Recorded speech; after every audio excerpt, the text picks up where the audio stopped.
Breaking: Amorim ameweza kufukuzwa kazi katika klabu ya Manchester United. Habari kubwa sana kwa mashabiki wa Red Devil. Amorim aliyefika Novemba 2024 kutoka Sporting Lisbon ya Portugal ameondolewa mara moja baada ya matatizo makubwa na wakuu wa klabu wa Manchester United, hasa kuhusu sera ya usajili na nguvu za uamuzi. Baada ya mechi ya Leeds ambayo imetoka sare 1-1, Amorim alilalamika hadharani kwenye interview akisema ya kwamba nilikuja kuwa manager na sio kocha tu.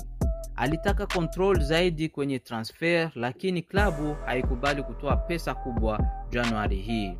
Matokeo yake United wako nafasi ya 6 Premier League, lakini wamekuwa na matokeo mabaya sana.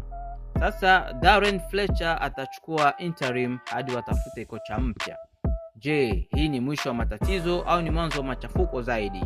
Maoni yako ni yapi? Like, comment na subscribe kwenye updates zaidi za soka na ZND Sports.